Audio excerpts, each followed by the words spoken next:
Une organisation réussie. Et ce qui a été réussi aussi, c'est l'entrée en lice des grosses nations africaines dans cette rencontre. Tous les favoris, en tout cas, dans cette compétition ont gagné.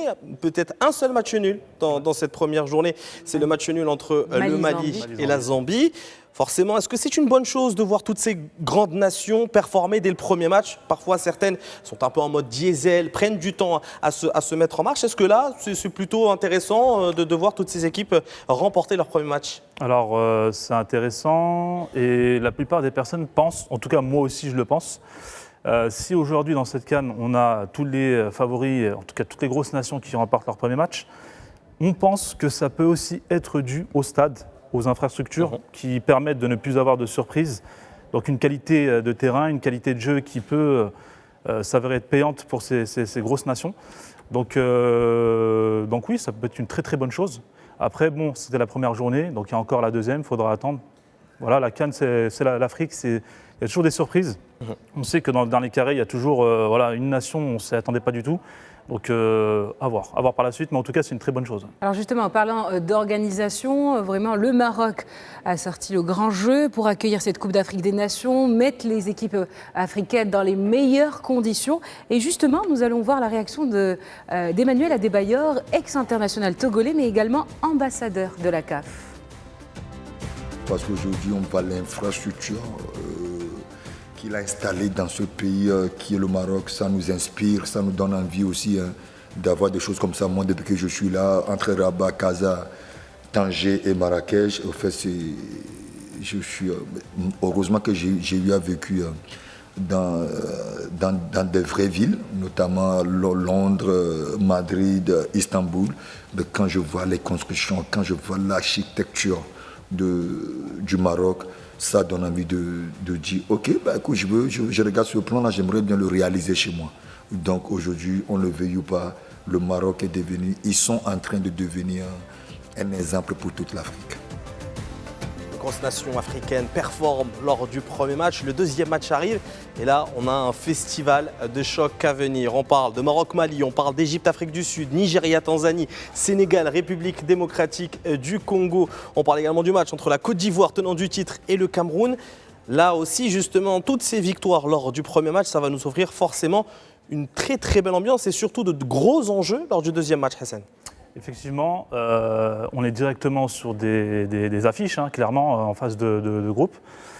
Il faut savoir qu'on aura des matchs qui vont directement être décisifs pour la suite de la compétition, c'est-à-dire que le gagnant des matchs que tu as cités plus précisément, vont soit permettre de prendre donc, la tête de leur groupe, soit se mettre peut-être dans une situation difficile. Après, il faudra voir par la suite, parce que bien évidemment, il y a toujours le meilleur troisième, enfin je crois que c'est les 4 meilleurs troisièmes qui sont récupérés. Mais on est clairement sur de très très grosses affiches, avec notamment des passifs entre certaines équipes, la RDC, Sénégal, Cameroun, Côte d'Ivoire. Donc voilà. Ça va être intéressant, surtout qu'en plus de ça, au-delà de juste aller chercher la victoire dans ce match-là, il y a aussi la possibilité de s'offrir un parcours plus clément en finissant premier du groupe. Certaines équipes veulent aussi rester dans leur camp de base. Forcément, Chemsdine, même si la deuxième place est qualificative, même si parmi les meilleurs troisièmes, eh bien, on est quand même qualifié, le plus important, c'est quand même d'aller chercher cette première place parce que toutes les conditions seront favorables pour les huitièmes de finale. Bon, bien sûr, aller chercher cette première place, ça permettra aussi à ces nations d'envoyer un message. Je pense notamment à l'Algérie qui était sortie à chaque fois au premier tour. Il y aura une volonté claire de vouloir aller chercher une première place. Et c'est le cas aussi de beaucoup de nations comme le Sénégal et dans le groupe de la RDC qui, on le rappelle, Sénégal-RDC, c'était aussi un match qui était présent dans les qualifications à la Coupe du Monde. Et le Sénégal a envoyé la RDC au barrage. Donc il y a aussi un passif, comme l'a très bien dit Hassan. Donc non, ça va être très intéressant de voir ça. Et oui, bien sûr, finir premier de son groupe, c'est aussi s'assurer un parcours plus clément avec les camps de base qui sont dans les villes où sont présents les stades. Donc forcément, oui, c'est sûr que c'est très intéressant. Après, comme vous l'avez dit, c'est des chocs dès la deuxième journée. Et ce qui est bien, c'est que j'ai pas eu l'occasion de m'exprimer là-dessus, mais les installations sont dernier cri et sont au niveau européen. Donc forcément, ces matchs-là qu'on pouvait retrouver dans d'autres éditions, mais excusez-moi de l'expression, qui étaient dans des stades délabrés presque, ou dans des pelouses qui n'étaient pas adaptées à pratiquer un beau football, cette fois, on aura droit à un vrai spectacle. Donc, on peut clairement s'en réjouir. Ça va jouer, Noura, forcément, parce que tous ces matchs-là sont intéressants et que derrière, eh ben, il va falloir quand même confirmer avec un troisième match à venir parce que ça va aussi donner une petite chance à certaines équipes, les équipes un peu plus modestes dans ces groupes-là, aller chercher la troisième place. Et là aussi, l'enjeu, il est important pour ces nations-là. Hassan, un commentaire là-dessus? Écoutez, déjà le deuxième match va nous donner une idée de la suite de la compétition. Après, forcément, comme je disais, il y a toujours des surprises. Bon, il faudra un peu prendre la température lors de la deuxième journée des phases de groupe. Après, oui, il y a des équipes qui peuvent confirmer, voire même prendre cette place de troisième, même pourquoi pas une place de deuxième. Je pense notamment au Burkina Faso, qui depuis quelques années fait un excellent travail et est en train de monter en puissance, notamment aussi chez les jeunes d'ailleurs. Donc oui, il y a vraiment des opportunités, même pour les équipes dites non favorites. Et à présent, on va passer à une autre rubrique de notre émission, au conseil.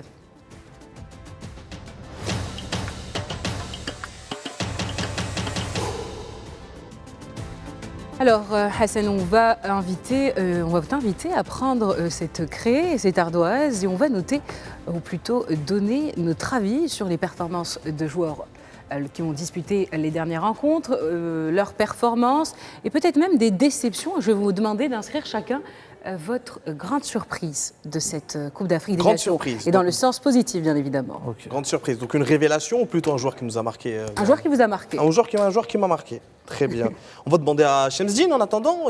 Absolument. Je pense qu'on a déjà une petite idée de son joueur. On va quand même lui demander, Shemzdine, quel joueur vous a marqué, en tout cas, selon vous, a été le meilleur joueur de cette première journée de la Coupe d'Afrique des Nations?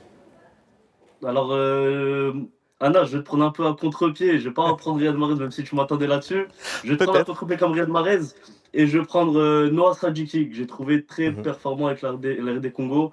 Moi, c'est dans la lignée. J'ai eu la chance d'aller aux qualifications pour la Coupe du Monde dans la zone Afrique, qui était à Rabat, justement. Et j'ai été déjà bluffé par son match face au Nigeria. Et j'ai l'impression que c'est dans la lignée de son début de saison avec Sunderland. Il est vraiment... C'est lui qui est pour moi le meilleur joueur de la RDC, qui est pour moi une équipe qu'il faut peut-être pas attendre au tournant comme un favori, mais une équipe qui peut être casse-pied à jouer pour de nombreuses nations. Donc moi, voilà, Noah Sadiki m'a bluffé, c'est dans la lignée de ses performances, donc je mets ma petite pièce sur Noah Sadiki. Et vous, Hassan, alors, je vais vous demander à chacun de montrer le nom que vous avez affiché, votre joueur, celui que vous pensez être favori, meilleure prestation. Donc vous, ça sera Nicolas Jackson. Pourquoi Hassan?